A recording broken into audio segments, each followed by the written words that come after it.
इस कहानी के पिछले पार्ट में आपने देखा कि रोनाल्ड और उसकी वाइफ अपने घर में एक आत्मा की मौजूदगी के कारण परेशान हैं और एक दिन वो घर में हो रही अजीब घटनाओं की वजह से अपना घर बेचने का डिसीजन लेते हैं। जब एक आदमी उनका घर देखने आता है तो वो रोनाल्ड से रिक्वेस्ट करता है कि वो घर के नीचे बना हुआ क्रॉल एरिया भी देखना चाहता है। रोनाल्ड उस घर में 10 साल से रह रहा होता है, लेकिन उसने इससे पहले कभी भी क्रॉल एरिया को नहीं खोला था। फाइनली जब रोनाल्ड क्रॉल एरिया को खोलता है तो वहां उसको एक बड़ा सा बैरल पड़ा हुआ मिलता है। रोनाल्ड उस बैरल को खोलने की बहुत कोशिश करता है, पर वो नाकाम रहता है। लेकिन जब अगले दिन वो प्रोफेशनल्स को बुलवाकर उनसे बैरल खुलवाता है तो रोनाल्ड को उसके अंदर एक लड़की की लाश पड़ी मिलती है। चलिए अब आगे देखते हैं और पता लगाते हैं कि आखिर वो लड़की कौन थी जिसे इतनी बेरहमी से मारकर बैरल में बंद कर दिया गया, और कौन था उसका गुनहगार जिसने ऐसी घिनौनी घटना को अंजाम दिया। ये कहानी मैं ऑफिसर माइक के पॉइंट ऑफ व्यू से बताने जा रहा हूँ। वो एक नॉर्मल सा ही दिन था।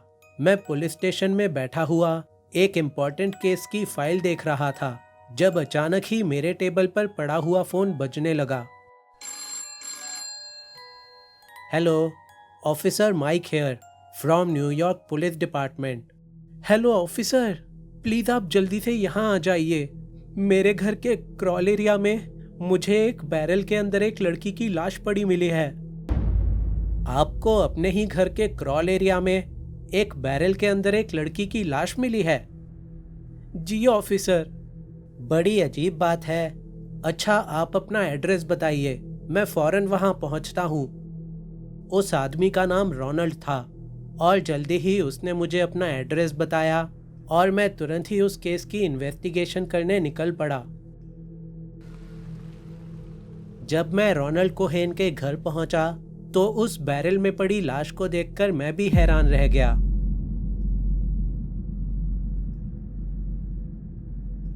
मिस्टर रोनाल्ड ने मुझे बताया कि वो 10 साल से उसी घर में रह रहे हैं, लेकिन आज पहली बार जब उन्होंने क्रॉल एरिया को खोला तो अंदर पड़े बैरल में उनको ये लाश मिली। उस बैरल के अंदर लाश के अलावा एक ग्रीन कलर का लिक्विड भी था, जो कि जरूर उस लाश को सड़ने से रोकने के लिए डाला गया था। मिस्टर रोनाल्ड की स्टेटमेंट लेने के बाद मैंने फॉरेंसिक डिपार्टमेंट की टीम को भी वहां पर बुला लिया और हम उस बैरल को कलेक्ट करके फॉरेंसिक लैब में ले गए, जहां हमने उसके अंदर का सारा माल एक वाइट सरफेस पर स्प्रेड कर दिया। उस लड़की की लाश पता नहीं कितने सालों से उस बैरल के अंदर बंद थी, लेकिन उस हरे रंग के केमिकल की वजह से वो सड़ी नहीं थी और बल्कि उसकी स्किन रबड़ की जैसी हो गई थी। ऑटोप्सी करने के बाद हमारी टीम को पता चला कि वो एक छोटे कद की औरत थी जिसकी हाइट करीब 5 फीट की थी। एक और अलग चीज उस लड़की के बारे में ये भी थी कि उसका एक दांत सोने का था। फर्दर टेस्ट से हमारी टीम ये भी जान पाई कि उस लड़की का मर्डर सर पर कोई भारी चीज मारकर किया गया था।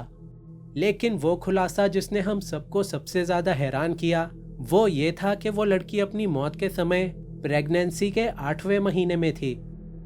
टेस्ट कर रहे डॉक्टर ने उस औरत के पेट में मौजूद बच्चे का डीएनए सैंपल भी ले लिया, ताकि अगर कभी उस बच्चे के पिता की कोई जानकारी मिल पाई तो वो उनका डीएनए मैच करा सकें। बैरल के अंदर से लाश और उस हरे लिक्विड के अलावा कुछ और चीजें भी मिली, जैसे कि एक लेडीज पर्स और कुछ प्लास्टिक के पैलेट्स। बरामद किए गए पर्स में एक हरे रंग का प्लास्टिक का फूल, 2 अंगूठियां, एक लॉकेट और एक एड्रेस बुक रखे हुए थे। वो एड्रेस बुक, जो कि एक बहुत ही अहम सबूत बन सकती थी, वो केमिकल की वजह से बुरी तरह खराब हो चुकी थी, पर फिर भी इन्वेस्टिगेटिंग टीम ने उसको सुखाने के लिए एक ड्राइंग कैबिनेट में रख दिया।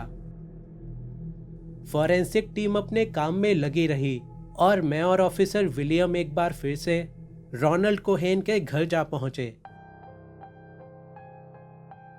मिस्टर रोनाल्ड, आप इस घर में 10 साल से रह रहे हैं, राइट? जी हाँ ऑफिसर। बहुत अजीब बात है, 10 साल तक आपके क्रॉल एरिया में एक लाश पड़ी रही और आपको इस बात का कोई आइडिया ही नहीं था। मैं एकदम सच कह रहा हूँ ऑफिसर। ये क्रॉल एरिया तभी से बंद पड़ा है जब हमने ये घर खरीदा था। क्रॉल एरिया में जो भी थोड़ा बहुत सामान पड़ा है वो सारा सामान इस घर के पिछले मालिक का है। तो आखिर कौन है इस घर का पिछला मालिक?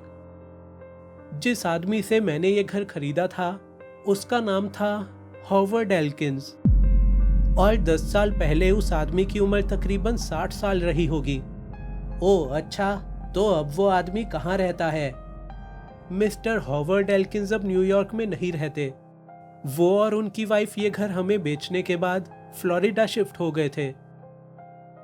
ओह, लगता है मुझे अब हॉवर्ड एल्किंस से भी मिलना पड़ेगा। अगली सुबह जब मैंने फॉरेंसिक टीम को केस के बारे में पूछने के लिए फोन मिलाया, तब उन्होंने फौरन ही मुझे लैब में आने को कहा। उन्होंने मुझे दिखाया कि उस पुराने बैरल पर उस कंपनी का नाम छपा हुआ था जिस कंपनी ने उसको बनाया था। ऑफिसर माइक, ये देखिए, बैरल पर इसको बनाने वाली कंपनी का नाम लिखा हुआ है, GAF। ये कंपनी तो केमिकल्स बनाती है। हमें इस कंपनी की फैक्ट्री को विजिट करना होगा। क्या पता हमें वहां से कोई सुराग मिल जाए। उसी दोपहर मैं और विलियम GAF की फैक्ट्री पहुंच गए। हमने वहां के मैनेजर को पैलेट्स की और ग्रीन केमिकल की भी फोटो दिखाई। GAF के मैनेजर ने हमें बताया कि वो पैलेट्स प्लास्टिक प्रोडक्ट्स बनाने के काम आते हैं, और जो ग्रीन केमिकल था उससे भी प्लास्टिक के फ्लावर बेसेस ही बनाए जाते थे। GAF के मैनेजर ने हमें ये भी बताया कि सिर्फ एक ही कंपनी थी जो कि उनसे प्लास्टिक के पैलेट्स और ग्रीन डाई खरीदा करती थी, और उस कंपनी का नाम था मेलरोज प्लास्टिक्स। GAF के रिकॉर्ड बुक्स की जांच से हमें पता लगा कि मेलरोज प्लास्टिक हॉवर्ड एल्किंस की ही कंपनी थी, और वो अपने बिजनेस पार्टनर मेल्विन गैंटमैन के साथ ही वो कंपनी चलाते थे। हॉवर्ड एल्किंस के बिजनेस पार्टनर का करंट एड्रेस अभी भी न्यूयॉर्क ही दिखा रहा था, इसीलिए हम उससे पूछताछ करने उसके घर जा पहुंचे। जी हाँ, ये बैरल, ये पैलेट्स और ये डाई, ये सारी चीजें हमारी फैक्ट्री में ही इस्तेमाल हुआ करती थी। हम प्लास्टिक के फ्लावर्स बनाया करते थे। मैं और मेरा बिजनेस पार्टनर हॉवर्ड एल्किंस, हम दोनों मेलरोज प्लास्टिक्स के मालिक थे। Mister Melvin, please Howard Elkins के बारे में आपके पास जो भी इंफॉर्मेशन है वो आप हमसे शेयर कीजिए। मिस्टर मेल्विन गैंटमैन ने हॉवर्ड के बारे में हमें काफ़ी कुछ बताया, लेकिन जो सबसे इम्पोर्टेंट बात उन्होंने हमें बताई वो ये थी कि हॉवर्ड का फैक्ट्री में ही काम करने वाली एक लड़की के साथ अफेयर था। मुझे उस लड़की का नाम तो याद नहीं, लेकिन वो छोटे कद की एक हिस्पैनिक लड़की थी, और हाँ, उसके सामने का एक दांत सोने का था। मिस्टर मेल्विन गैंटमैन की बात सुनते ही मुझे समझ आ गया था कि बैरल में मिली लाश उसी लड़की की थी जिससे हॉवर्ड एल्किंस का कई सालों पहले अफेयर चल रहा था। मैं अब लगभग पूरी तरह श्योर हो चुका था कि हॉवर्ड एल्किंस ही उस लड़की का मर्डरर है, और उससे पूछताछ करने के लिए मैं जल्दी ही फ्लोरिडा भी पहुंच गया।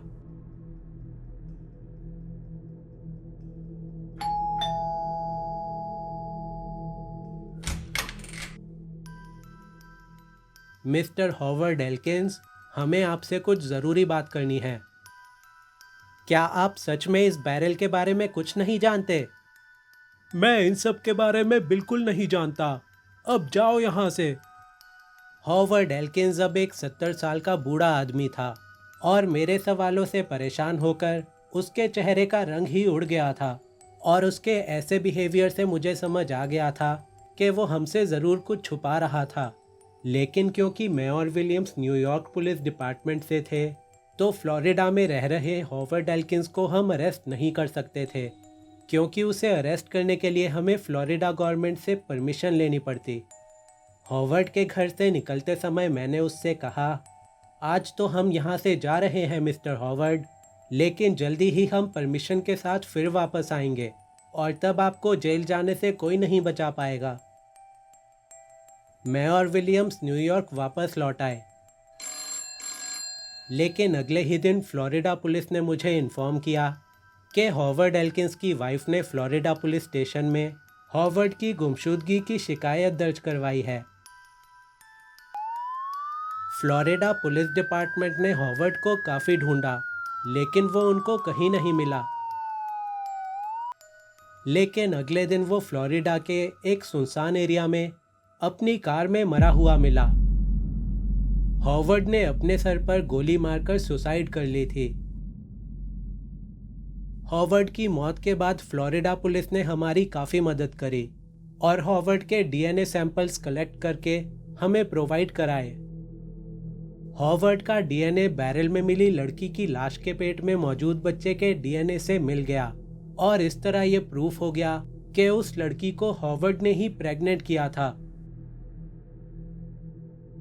फॉरेंसिक टीम अब इमिग्रेशन डिपार्टमेंट के भी टच में थी और इमिग्रेशन डिपार्टमेंट की मदद से ही हमें उस लड़की की आइडेंटिटी के बारे में पता चल पाया।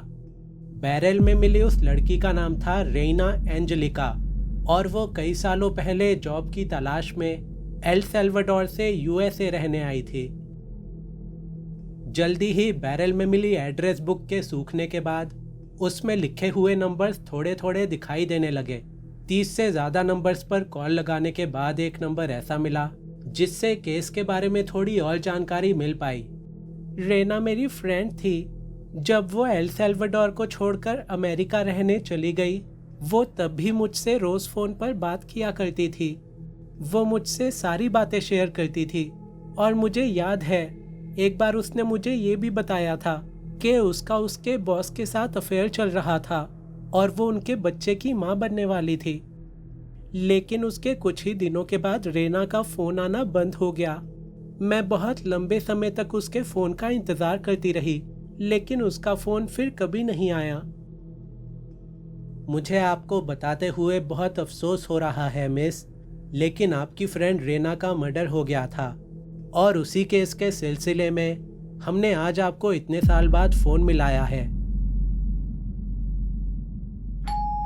वो आखिरी इंसान जिससे इस केस के बारे में बात करना बहुत ज़रूरी था, वो थी हॉवर्ड एल्किंस की वाइफ। और उनसे मिली जानकारी से ये पूरी तरह कंफर्म हो गया कि हॉवर्ड ने रेना को क्यों मारा था। रेना हॉवर्ड की कंपनी में काम किया करती थी और उसका मेरे हस्बैंड के साथ अफेयर चल रहा था। मुझे उन दोनों के बारे में कभी भी पता ही नहीं चल पाता, लेकिन एक रात रेना ने मुझे फ़ोन करके कहा, हॉवर्ड सिर्फ मेरा है, मैं उसके बच्चे की माँ बनने वाली हूँ, इसीलिए अच्छा होगा कि तुम हॉवर्ड को डिवोर्स दे दो, क्योंकि अब वो सिर्फ मेरा है। उस रात मैं बहुत रोई। हॉवर्ड को भी पता चल चुका था कि रेना ने फ़ोन पर मुझसे क्या कहा था और वो उसी समय गुस्से में घर से बाहर चला गया।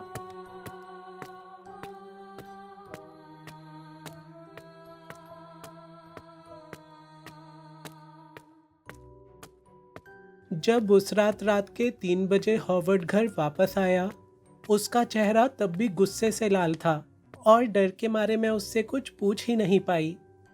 उस रात के बाद रेना का भी कभी वापस फ़ोन नहीं आया। मुझे पूरा यकीन है ऑफिसर कि हॉवर्ड उस रात रेना को मारने के लिए ही घर से बाहर गया था। जब रेना मर्डर केस क्लोज हो गया, तभी एक दिन मुझे कॉल आया। अमेरिका में सुर्खियां बटोर रहे इस केस की चर्चा अब रेना के देश एल सल्वाडोर में भी हो रही थी और मुझे कॉल करने वाला भी एल सल्वाडोर का ही एक जर्नलिस्ट था। उसने मुझे बताया कि उसने एल सल्वाडोर के गांव में रह रही रेना की बूढ़ी माँ को ढूंढ निकाला है। हमने रेना की बॉडी एल सल्वाडोर ले जाकर उसकी माँ को सौंप दी और उनकी बेटी के साथ क्या हुआ था उसके बारे में भी बता दिया। वो बूढ़ी औरत उस दिन बहुत रोई, लेकिन उसने मेरा शुक्रिया अदा भी किया क्योंकि मेरी वजह से वो अपनी बेटी का फ्यूनरल भी करवा पाई। ठीक 1 महीने बाद उसी जर्नलिस्ट ने मुझे एक बार फिर से एल सल्वाडोर से कॉल किया और उसने मुझे बताया कि रेना की बूढ़ी माँ भी अब इस दुनिया से चल बसी है और उनको भी रेना के बगल में ही दफना दिया गया है।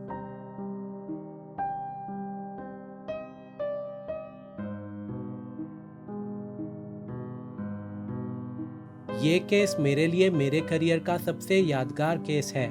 मैं आशा करता हूँ कि रेना की आत्मा को अब शांति मिल चुकी होगी